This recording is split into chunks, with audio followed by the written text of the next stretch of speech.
పేరు doctor Pasnoori Ravinder. Doctor Pasnoori Ravinder. నేను కవి రచయితని, అలాగే కేంద్ర సాహిత్య అకాడమీ యువ పురస్కార గ్రహీతని.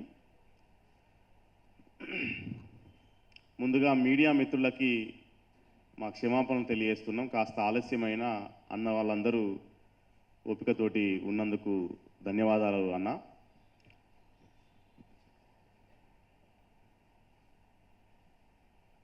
నిన్న వరంగల్లో కాకతీయ యూనివర్సిటీలో సమూహ ఆధ్వర్యంలో నిర్వహించిన ఒక సదస్సుని భగ్నం చేసేటటువంటి ప్రయత్నం అక్కడ ఉన్నటువంటి ఏబీవీపీ బీజేపీ మూకలు చేసినాయి.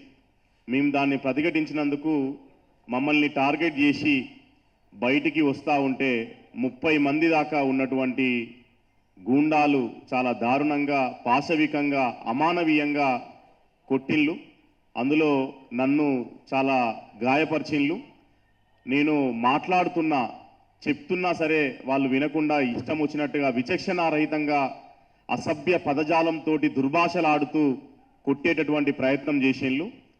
వాళ్ళు మమ్మల్ని అడిగినటువంటి మాట ఏంటంటే, మీటింగ్ జరుగుతుంటే మీకు ఎవరు పర్మిషన్ ఇచ్చేళ్ళు, మీరు ఎట్లా మీటింగ్ పెడతారు ఇక్కడ అని అడిగిండు.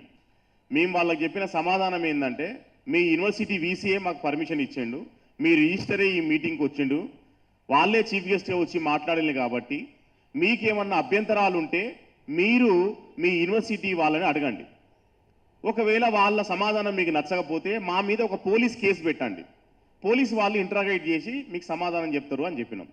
కానీ వాళ్ళు ఆ ప్రజాస్వామ్య పద్ధతులు ఏవి పాటించకుండా చాలా దారుణంగా సభని భగ్నం చేయాలి, ఈ యొక్క సమూహ సమావేశాలు నడవద్దు, రాజ్యాంగాన్ని రక్షిస్తామని అనొద్దు, ఫ్యాసిజాన్ని తరిమేయాలి అని చెప్పి అనొద్దు అనేటటువంటి ఒక అక్కసుతోటి విచక్షణారహితంగా అమానవీయంగా దాడి చేసేటటువంటి ప్రయత్నం చేసి కవులు రచయితల్ని కొట్టిండ్రు.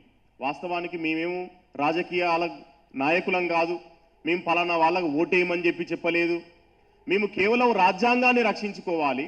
ఈ దేశంలో భిన్న మతాలు, భిన్న కులాలు, భిన్న సంస్కృతులు ఉన్నటువంటి దేశం. ఈ దేశంలో ఉన్నటువంటి ఆ సంస్కృతిని కాపాడుకునేటటువంటి ప్రయత్నం చేయాలి. భారతదేశం కేవలం ఏ ఒక్కరిదో కాదు, ఈ డైవర్సిటీ, ఈ విభిన్నతే భారతదేశం యొక్క ఆత్మ అనేటటువంటి విషయాన్ని చెప్తూ మేము అక్కడ వాళ్ళకి వివరించే ప్రయత్నం చేసినాం. వాళ్ళు మాత్రం వినేటటువంటి పరిస్థితిలో లేకుండా దాడులు చేసిర్రు. అయితే మేము ఒక్కటే చెప్పదలుచుకున్నాం, వాళ్ళు మమ్మల్ని మా మీద దాడి చేస్తే ఈ దేశంలో అనేక మంది గొంతు విప్పడానికి సిద్ధంగా ఉన్నారు. నేను ఒక దళిత రచయితని, నా మీద దాడి చేసి కొడుతా ఉన్నారు అని చెప్పేసి అంటే ఈ దేశంలో ఉన్నటువంటి 30 కోట్ల మంది దళితుల మీద ఇది దాడి, ఈ దేశంలో ఉన్న భారత రాజ్యాంగం మీద ఇది దాడి, ఈ దేశంలో ఉన్నటువంటి ప్రజాస్వామిక వాదుల మీద ఇది దాడి. వాళ్ళు చెప్తున్నారు 300 సీట్లు వస్తే, 400 సీట్లు వస్తే రేపు మోడీ మూడోసారి అధికారంలోకి వస్తే మేము రాజ్యాంగాన్ని మార్చామంటున్నారు. అంటే రేపు మోడీ అధికారంలోకి వచ్చినాక ఏం జరుగుద్దో ఇవాళ కవులు రచయితల మీద ముందే దాడి చేసి చూపించేటటువంటి ప్రయత్నం చేస్తూ ఉన్నారు. కాబట్టి మేము దీన్ని ఖండిస్తూ ఉన్నాం. సమూహ సెక్యులర్ రైటర్స్ ఫోరం అనేది ఇట్లాంటి బెదిరింపులకి, ఇట్లాంటి దాడులకి ఎక్కడా కూడా బెదరదు అనేటటువంటి విషయాన్ని మేము చెప్తా ఉన్నాం. మేము ఈ దేశంలో అంబేద్కర్ ప్రతిపాదించినటువంటి స్వేచ్ఛ, సమానత్వం, సౌభ్రాతృత్వం విలువల పునాదిగా అందించిన రాజ్యాంగాన్ని కాపాడుకోవడానికి మా ప్రాణాలైనా అర్పించడానికి మేము కవులు రచయితలుగా సిద్ధంగా ఉన్నాం అనేటటువంటి మాట చెప్తా ఉన్నాం. అట్లాగే ఆ యొక్క మనువాదుల్ని, ఆ మతత్వవాదుల్ని హెచ్చరిస్తా ఉన్నాం.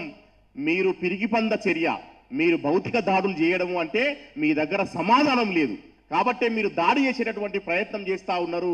ఇది ఎంత మాత్రము కరెక్ట్ కాదు అనేటటువంటి విషయాన్ని మేము ముక్త కంఠంతో చెప్తా ఉన్నాం. దీన్ని ఖండిస్తా ఉన్నాం. రానున్న రోజులలో ఇట్లాగే కనుక దాడులు చేస్తే చాలా పెద్ద మొత్తంలో ఉద్యమం వచ్చేటటువంటి అవకాశం ఉన్నది. మీరు అనుకుంటా ఉన్నారు మా నోర్లు మూయించి మా మీద దాడులు చేయించి మా దళితుల చోటి ఓట్లు వేయించుకుందామని మీరు అనుకుంటున్నారు కదా. ఇవాళ ఏ దళితుడు కూడా ఈ మతత్వవాదుల్ని నమ్మేటటువంటి పరిస్థితి లేదు. ఈ మతోన్మాదుల్ని, ఈ మనువాదుల్ని ఓడించడమే లక్ష్యంగా రానున్నటువంటి ఎన్నికల్లో బుద్ధి చెప్తారు అనేటటువంటి విషయాన్ని కూడా నేను ఇక్కడ ప్రస్తావించదలుచుకున్న మిత్రులారా.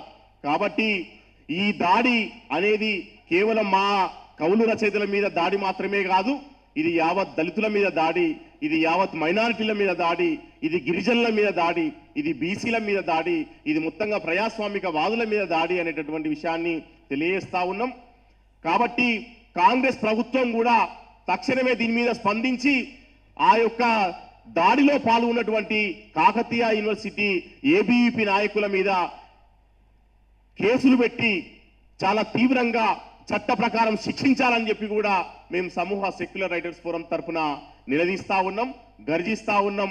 ఇప్పటికే మాకు మద్దతుగా నిలబడ్డటువంటి ప్రజా సంఘాలు, ముఖ్యంగా పాత్రికేయ మిత్రులు, మీడియా వాళ్ళందరూ కూడా ఈ బాధితుల పక్షాన నిలబడి గొంతు విప్పాలని చెప్పేసి నేను మీ అందరినీ కూడా కోరుతా ఉన్నా. థ్యాంక్ యూ, ధన్యవాదాలు.